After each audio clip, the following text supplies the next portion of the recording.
Hello everyone and welcome back to Let's Play Pokemon Alpha Sapphire. In the last part, we started our major legendary hunt going across Hoenn in a couple different ways, either flying on our Lati, or by ultimately finding our way to the sealed cavern and going to catch our first Reggie. And in this part, we're going to continue doing that, but we are going to take care of a notable side quest along the way. And on our way to that, I figured I might as well go take care of our next round here at the Trick House. I don't know why, but in my memory, in both versions, this specific Trick House variant is the final one. I guess it just feels like it puts more of a cap on what's going on here than anything else. Because what we got going on here, instead of a little platforming challenge of sorts, is a straight-up quiz, just like Blaine's gym. Clickety-clack, Mechadoll 1, I am. If you answer quizzes from all 5 Mechadolls correctly, you can obtain the secret code. Mechadoll 1 quiz. One of these Pokemon is not found on Route 103. Which one is it? So notably, there's 3 questions that each Mechadoll can ask you. Here in Omega Ruby and Alpha Sapphire, all 3 questions, the answer is Nincada. The other ones are which one of these is not a grass type and which one of these uses Scratch. For Mechadoll 3, they can either ask you which Pokemon in Professor Birch's bag was the one on the right, which one was offered for a trade at the Pokemon Trader School, or which one was the Devon researcher looking for in Petalburg Woods. The answers to those, respectively, are Mudkip, Seedot, and Shroomish. The 3 questions the third Mechadoll can ask you is which costs more, 3 Pokeballs or 1 Super Potion, sell 1 Escape Rope and buy 1 Antidote, how much money do you have remaining, and which would cost more, a full heal plus a Great Ball or 1 Revive. Respectively, the answers to that are the Super Potion, you'll have 175 Pokedollars remaining, and the Revive is more expensive to buy. The 4th Mechadoll asks us questions entirely tied to gender, namely what is the gender of Roxanne's Geodude from her gym battle, whether or not Dewford Hall has more men or women in it, and what was the gender of the first trainer we fought in Dewford Gym. Respectively, the answers to that are Roxanne's Geodude was female, there are more men in Dewford Hall, and the first trainer in Dewford Gym was female. As for the 5th and final Mechadoll, they ask about numbers. Specifically, it will ask us about how many bikes Rydell has on display outside of his bike shop specifically, how many peoples can give you berries at the Pretty Petal Flower Shop on the way to Rustboro, and how many signs are in Lily Cove City to begin with. The answers to those in order are 2, 1, and 8. And upon answering all 5, the password will be just below us, and we can go see the Trick Master once again. Worth noting, all these questions are more or less the same as they were in Ruby and Sapphire specifically, even if some wording was changed around, but I believe Emerald had its own radically different set of questions and answers that I probably put on screen alongside these ones, just in case. Also, the item in question that you can pick up here is Old Gâteaux, which, as I believe I've already brought up, are the Gen 4 lava cookies, effectively. Ah, you've made it this far. You're sharp. It took me all night to make Mechadolls and another night to think up the quiz. You're my equal in greatness. Great, you've earned this reward. And for that, we get a magnet.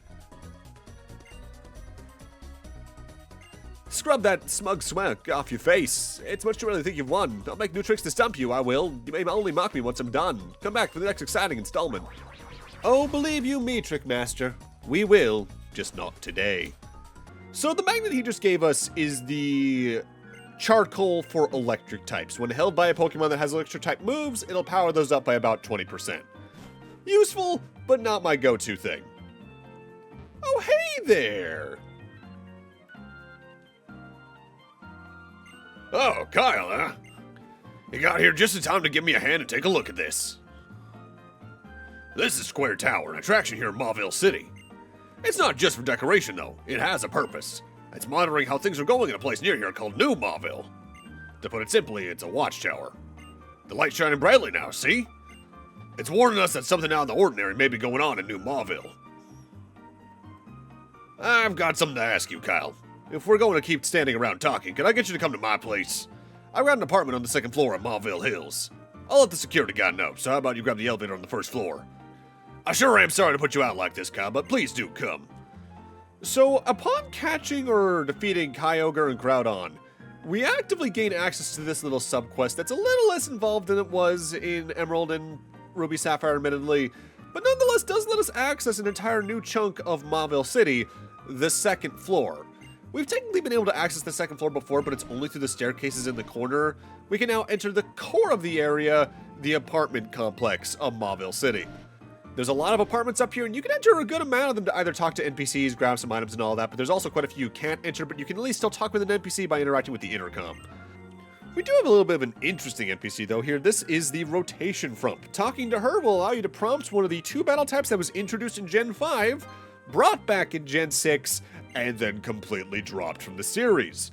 In specific, you can challenge her to a rotation battle, which is an interesting concept that I don't really care to do, but I'm gonna anyway. Rotation battles are a little bit different in that you actively throw out 3 Pokemon at a time. However, unlike doubles, or especially unlike triples, which is the other format introduced in Gen 5 we'll talk about later on, only 1 Pokemon can attack at a time in rotation battles, specifically the Pokemon out front where Blaze is. However, in a single turn, you can actively rotate the field in either direction to throw out either of your other 2 Pokemon and have them attack instead.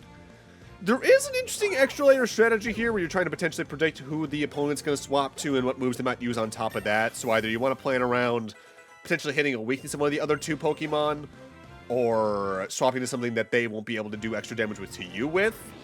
With that said, they take a while and they aren't exactly the most gripping. There's, I think, a pretty good reason these existed only in Gen 5 and 6 and then never really came up again, at least in official contexts.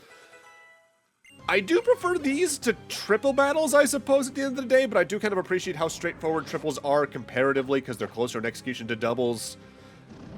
It feels like they were just trying to one-up the game-changing nature that doubles ultimately did to especially competitive fields, but it just didn't really grab anyone as much.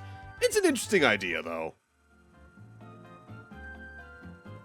Oh, of all things, we done and plumb tuckered out now. Thanks for showing Gran a good time. Why don't you take this for your trouble?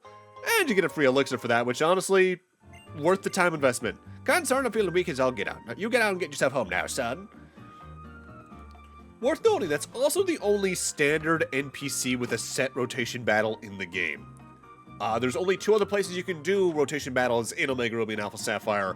One of them is against other players in secret bases. The other is in post-game, and believe you me, we'll be taking a look at that later on. This specific apartment has 2 NPCs that'll actively give you a ribbon for your display screen like we got from the Black Belt over in Dewford City for completing all the super training.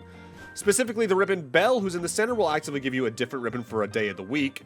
Meanwhile, the other NPC in there will give you a ribbon if their affection is maxed out through Pokemon Ami, which, since I'm not bothering with that this playthrough, really, I'm not gonna grab, which, oh well. Now, this is something I forget to do for a good bit, but some of the apartments on the east and west side of this set of apartments have balconies you can go onto, like that one did right there, and there's actively items on some of those you can grab. I forget to do that for a good chunk of the LP, though, so oh well. Thankfully, most of them aren't too important. I think there's ATM amongst them, but again, I'll grab it later on. You can tell you can do so, though, if the door facing towards the center is open. Yo, how many months do you think you haven't paid for? If you don't pay what you owe, I'll take everything you have, including your Pokemon. No one's here, no one's in the unit. Oh, no one's there, then it can't be helped. What? You're there talking! Don't give me that! Oops. I'm sorry. You pretended not to be in last month and the month before that. You and me need to have a long talk. Let's go inside. Ooh. That's a little weird taste of the real world right there. Now, I believe it's the apartment on the top right of the eastern wall right here. The guys who give you O powers will collate there as you get their O powers, ultimately culminating in you doing a side quest to get the hatching O power in specific. But because I really can't do much with O powers on this playthrough, I'm not really considering covering that. But I might add it to my list of things to record at the last minute just to showcase it type deal. I'll figure that out as I get through the LP, though. Oh, Kaya, you made it! I'm sure sorry to call you all the way out here. Well, I've got a favor I need done right away. I mentioned this before, but that bright flashing light on top of that tower means something may have happened in New Mauville. That's why I called you here. I want you to go check on things in New Mauville. There's just one thing, though. New Mauville is usually a prohibited area. Back in my day, it was just locked up normally, but security's been evolving, too. Don't you go anywhere just yet. Hey, thanks. I just took a picture of your eyes. Now, if we just use the computer to transmit this data... Now, if you go to New Mauville, the doors will open automatically. The basement key has what they call iris recognition. When you get inside, go press the button on the computer in the back. When that computer starts working right, come back here and report to me. I'm sorry to bug you with all this, but I'm really counting on you. We'll go take care of that in a few moments. I just want to make sure we take a look at the rest of the apartments first. Thankfully, if you can enter an apartment, usually does have a purpose in some form or another, or at least has a good joke tied to it.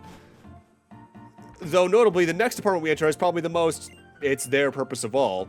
In specific, the next apartment we're going to enter has a little girl NPC who talks about wanting ice cream. If you talk to her while you have the next Reggie we're going to catch in your party, she will sell you a Castelia cone, assumedly shaved off from that Reggie, for 200 Poké-Dollars a piece, which is a decent price for a total status cure-all, but not something I really care to showcase on the whole. In specific, there's only really 4 apartments that I'd say are worth investigating, and one of those is Watson's for this side quest. On top of that, it's the one with the powerless man for the TM that's on his balcony I forgot to get, until later at least. The next one we're going to see because of the joke that's there, and technically one you don't even need to enter, the one where the frightened man lives. A dreaming man's home. This is the one where there's just a really funny little joke. That's the HM for Rock Smash. Even if there's big old rocks in the block in the back you want to take, you can bust them out with that HM. That's HM for Rock Smash. This specific NPC ranting about the HM for Rock Smash is a reference to how you originally got that HM in Ruby, Sapphire, and Emerald. In specific, back in Gen 3, in order to get Rock Smash, you had to talk to this guy's counterpart, who was located in a house along the southern edge of Mauville. Meanwhile, here in Omega Ruby and Alpha Sapphire, we got it from the main story after the fight with Wally in front of Mauville Gym. I'm assuming they moved it overall because it was easy to overlook that house in the case you just want to visit key or unique locations in any given town, and thus you would continue on in the game not having Rock Smash until you very quickly ran into the Rock Smash rocks north of Mauville. And I guess at that point you could just flail around, check every corner you could, and then find him pretty quickly, but the very minor streamlining there, I've never minded too much, and I do at least appreciate them making the reference there with that dude. Yo, you're a trainer, aren't you? Then take this. Oh, thank you. Free Mega Stone. I got it as security for a loan from a fool who doesn't pay what he owes. A Pokemon would be miserable if they bonded with such a fool and Mega evolved. So, by seeing the cutscene with that dude and the frightened man earlier and then re-entering the area from any given loading zone, he'll be standing out there and you can get that Mega Stone for Lopunny, which I don't think we actually run into as a Pokemon, so I might as well talk about it. Lopunny is a Gen 4 pure normal type that evolves from Buneria when leveled up with high friendship. Pure normal type, so it's weak to fighting, immune to ghosts. Buneria was a fast, okay enough mixed defender, with Q-Charm or Klutz for its ability, Limber for its hidden ability. Klutz means it can't use any held items. Limber prevents paralysis. Mega Lopunny, though, is a much more interesting Pokemon to talk about, but we'll see what that is in a moment as we enter New Mauville here on Route 111. Iris recognition, start. Recognition complete. Unlocking the door. So New Mauville here in Omega Ruby and Alpha Sapphire is just a quick in and out area, but in the original Gen 3, this was a proper mini dungeon with a swapping door mechanic where you would press blue or green buttons to swap which doors were open. Worth noting though, New Mauville for its shrunken down size does have a pretty important mechanic to it, namely there's a highly magnetic field around this area, which is pretty important because if you level up either a Nose Pass or a Magneton in this area, they will evolve into their evolutions, Probopass and Magnezone. And honestly, since both Pokemon are pretty decent, worth looking into if you want to do that before the end game. So, Mega Lopunny. In Mega Evolving, Mega Lopunny gains a fighting subtype, so it's a normal fighting type, meaning it's weak to fighting, flying, psychic, and fairy, but immune to ghost. Mega Lopunny in Mega Evolving gains a total of 60 physical attack, 10 physical defense, and 30 speed, which is incredible as it is, but it also gains the ability Scrappy. Scrappy allows Pokemon like Mega Lopunny to hit ghost types with fighting and normal type moves, making it a very good attacker on basically anything. That honestly gave the Buneria line a much more interesting use case for me, because I never really cared about using it too much in the original Gen 4. But that's really the case with any Pokemon that can get Scrappy, be it as a secondary or hidden ability, because it's just that interesting a one to use. I think like the later evolutions of Whismur can get that. I believe so can the entire Tailo line. I know Pancham can in X and Y, which we'll talk about that whenever we see a Pancham or reach X and Y proper. If you can find that on a Pokemon, it's generally pretty good. There's a button on the computer. Would you like to press the button? Welcome, this is the New Mauville management system.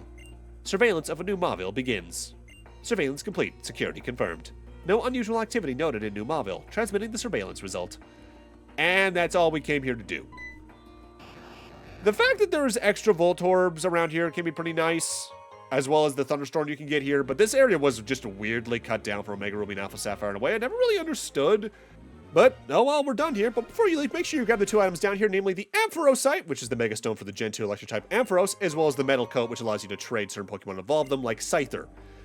So Ampharos I've actively used in a prior Pokemon LP. It's just a generally good pure Electric type with a very high special attack stat, and decent special defense on top of that. But in Mega Evolving, it actively gains a Dragon subtype, meaning it goes from just being weak to ground and immune to nothing, to being weak to ground, Ice, Dragon, and Fairy. But in Mega Evolving, it not only gains 20 physical attack, it gains 20 physical defense, a whopping 50 special attack, and 20 special defense. It does lose 10 speed, though. In Mega Evolving, it also changes its ability over to Mold Breaker. Is a really good ability for most use cases that's usually on pseudo-legendary tiered Pokemon. So generally, just a really good Mega Evolution. Plus, just look at that glorious mane of hair. Hello again, Watson. Oh, Kyle! Sorry to make you come all this way. You went out to New Mauville, right? The results of your investigation have been sent here to my computer, too.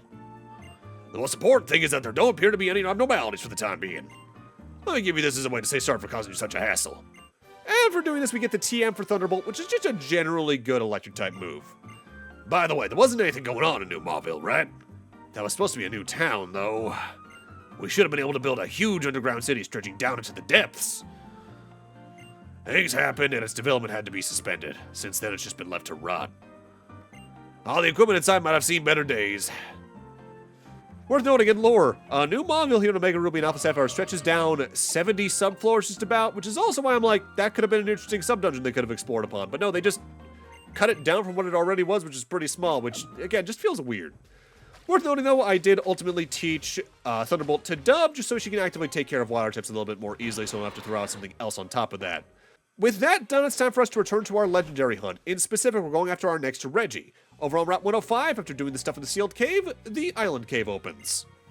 Stop and wait unmoving, as time passes you by twice.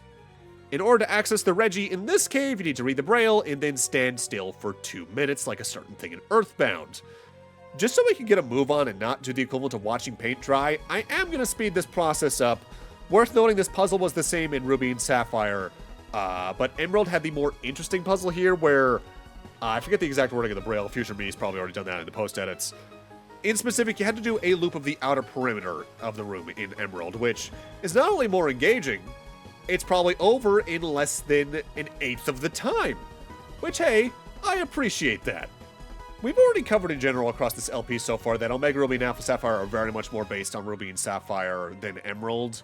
But it's moments like this I wish they had just taken a little bit more from Emerald to be a little bit more on the engaging or quick side. Mind you, that's also a problem that they would eventually repeat in Brilliant Diamond and Shining Pearl to a much worse degree feel-wise, so it's easy to see where the linear path to that kind of really culminated.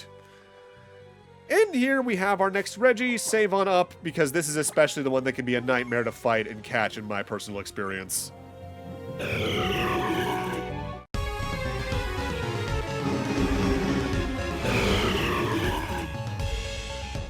This is Regice, which for some reason across my life I have repeatedly pronounced as Regice. I feel like in general most Pokemon fans have at least one Pokemon they just consistently say the name of wrong. Not due to an inability to say it wrong, but more just because of a weird habit in some form or another. Like for some people it's Arcticuno, not Articuno, and it's Groundon, not Groundon kind of deal. So Regice, pure Ice type, so it's weak to Fighting Rock, Steel, and Fire. Whereas Regirock was the extreme physical defender, Regice is an incredible special defender with 200 special defense. It's not fast or very good at attacking physically, but you're not using it for that. It's a great tank. Ability-wise, like Regirock, it can have Clear Body, which is nice and all, but its hidden ability is Ice Body, which lets it regain health in a Hailstorm, which can be pretty nice. What's especially dangerous about Regice, though, is that it has access to the move Sheer Cold, which is a 5 PP move that's a one-hit KO.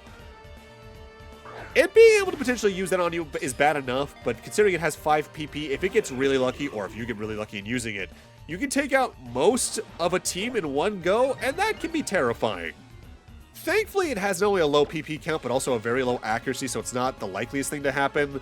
But in the right circumstances, being able to take out potentially 5 Pokemon in a row with a single move is just absurd. It's also that factor, on top of the low catch rate, that leads to Regice being one of the most annoying Pokemon to catch in the franchise to me consistently. But it's that move, as well as the generally low catch rate, that makes Regice, for some reason, a personal nightmare to catch. I have spent upwards of 40 minutes trying to catch this thing before, pretty consistently across various releases of Hoenn or any other game you can catch one in. With that said, on this playthrough, it was surprisingly kind to me. Even though I haven't been noting it in the video, I have been noting how much time it takes me to catch a single Pokemon that I'm actively cutting out. Like, I cut out 3 minutes during the Cresselia fight. Virizion, I cut about 7.3 minutes. Regirock, I cut about 9 minutes. I didn't cut anything here for Regice, which was incredibly unusual for my experience, but hey, I'll take it. It's also specifically Regice that gives me nightmares thinking about the Lucario movie, because the voice clips they use for that thing are, well, yeah, terrifying, huh? But there we go, that's 2 Regis down, 1 to go, sort of.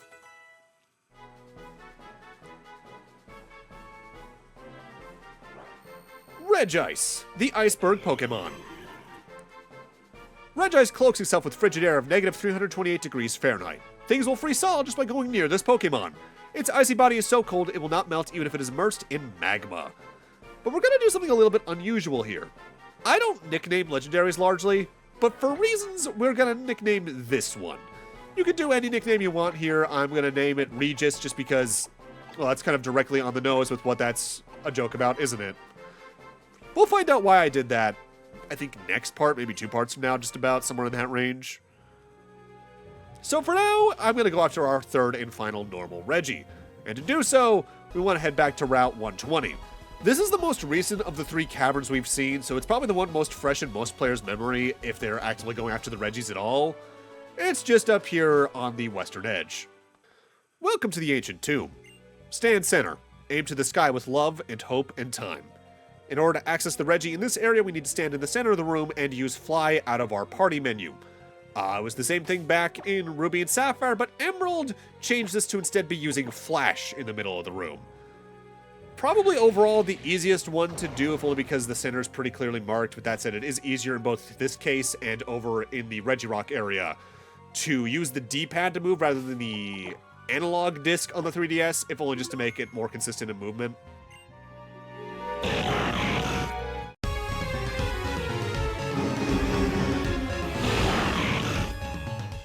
Final of the main Regi trio is Registeel. Get this, pure steel type, so it's weak to fighting, ground, and fire, but immune to poison. While Regirock was an incredible physical defender, and Regice is an incredible special defender, Registeel splits the middle and is a great mixed defender. It's notably got a little bit more in the attack stats than some of the other 2, but it's still notably slow. Ability-wise, it can either have Clear Body, which we've talked about before, or Light Metal. Light Metal notably halves the weight of the Pokemon in question, which has its uses, but honestly, I think having this Pokemon be heavier can be more interesting for the moves it can learn that can do more damage based on its weight.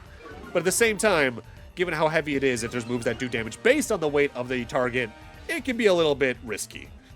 In terms of stats, movesets, and all that, this is probably my favorite of the 3 Regis to use, but again, since they're legendaries, I tend not to use them too much as it is. I'll always remember the anecdote my friend told me, though, where the first time he tried to do I think it was an Emerald specifically randomizer, he got Registeel as his starter. At starter levels, Registeel only knows, I forget if it's self-destruct or explosion, so that playthrough ended up dying incredibly quickly. Notably, all 3 Regis do have a stat boosting move they can use, which is honestly the best thing to see, as well it makes them harder to damage, or easier for them to damage you in a lot of cases. It at least gives you a decently free turn just to throw any of the various Pokeball types at them to hope they get the catch in. But at the same time, no matter what, make sure you save before fighting any of these, just because you never know what can go wrong. I want to say in the upcoming jump cut, I end up cutting about like 4.5 minutes out, as Registeel was not behaving the best, but he still ultimately behaves better than some other legendaries. Mind you, and I'm not sure if this is an actual in-game thing or if it's just a weird trend I've had specifically, but Pokemon do feel easier to catch in Gen 6 than they do in a lot of other generations. And I'm not sure if there's like a tooling around with catch values or what, or if I just get extremely lucky. The O powers definitely can help a good bit, though, in that regard, should you be using or getting them at all. Alright, that's the main Reggie trio down, but we still have a couple of notable things we can do with these Pokemon, but we'll talk about that more in a little bit. Registeel, the Iron Pokemon. Registeel was imprisoned by people in ancient times. The metal composing its body is thought to be a curious substance that is not of this earth. Honestly, the amount of Pokemon they kind of imply are in some form alien is kind of funny and ridiculous. And that dates back all the way back to Gen 1 with Clefairy. And I feel like there's at least one per gen they kind of joke or hint about being something like that. Alright, next up, we're back in Dewford, because my next destination requires us to surf east from this, as there's a couple of things we can now check out on Route 107 onwards. First off, here on Route 107 specifically, they added a chunk of water you can dive into to not only fight a few more underwater trainers, but also you can grab one of the last remaining plates here in the case you're trying to find all of them. But also, for a brief moment earlier in the LP, we entered for a split second the Sea Mauville area along the northern edge of this chain of routes. In both the original incarnation of Hoenn and here in the remake, the area that's there you can't fully explore until you have dive, so we're going to go do that at this point. Honestly, it's kind of funny. In both the case of Dive and Waterfall here in Hoenn, there's much earlier game areas you can initially see that you can finally fully access once you gain access to those HMs. In specific, it's the Sea Mauville, or its equivalent over in the original Gen 3 on these chain of routes. And also, once you get Waterfall, and we'll be doing this in post-game, but you can fully explore Meteor Falls finally as well. So the Sea Mauville is a bit of an interesting area. I actively do prefer this to the equivalent wrecked ship in Ruby, Sapphire, and Emerald, only because it's a little more aesthetically unique. Also, there's a surprising amount of lore that I don't investigate to this area, littered across bookshelves and all that on the interior. But we'll be looking more into that next part, as we really just only briefly touched the surface here today. With that said, weird little moment coming up here. When we get on the structure, the camera does shift, but your control directions don't shift, which just does feel kind of weird. Oh my, are you a tourist? I am a member of the Nature Preservation Society that manages this site. Is there anything you would like me to tell you about Sea Mauville? What is this place? This place was once a facility built to extract natural resources that can be found in the ocean. However, a certain event led to this facility's closure. Normally, you would expect that an unnecessary facility like this one would be torn down, but an environmental survey carried out before new construction led to the awareness that a unique environment had arisen here at Sea Mauville. As a result, the demolition plans were shelved, and this space was reborn as a nature preserve. Alright, but what is there to do? The most easily recognizable feature of Sea Mauville is this building, which now tilts precariously into the sea. After being exposed to the elements for so long, the building's support structures weathered and corroded, ultimately leaving the building in its current state. Please be careful where you step as you experience for yourself the awesome power of nature. Also note the mangroves growing in this area. They are extremely rare trees and can only be found here and around Moss Deep City. Lastly, I would like to point out the interior of the building has been largely untouched in the decades following Sea Mauville's closure, a fact that most of our visitors delight to experience. Alright, thank you very much. We're also fundraising the preservation of Sea Mauville. Our request is 100 Pokédollars per visit. Can we count on your support? I mean, that's pretty cheap change, so why not? Might as well. Next up, we want to talk to this scientist after grabbing the escape rope they give you here, which isn't exactly necessary, but I appreciate them giving you one for free. I'm investigating this place, Sea Mauville, at Captain Stern's request. He wanted me to look for a scanner while I'm here, but I haven't found anything like that. I suppose the only place I haven't checked yet is that lowest room you can only reach by diving underwater, but I just hate having the water close over my head. Mood on that. I am not a swimmer myself. But with that, I'm going to need to end this off here. Thank you guys for watching, and in part 27, we're going to continue our crawl across Hoenn looking for more things, as we investigate the depths of the Sea Mauville and see where this eventually leads us on our little journey here. See you guys then.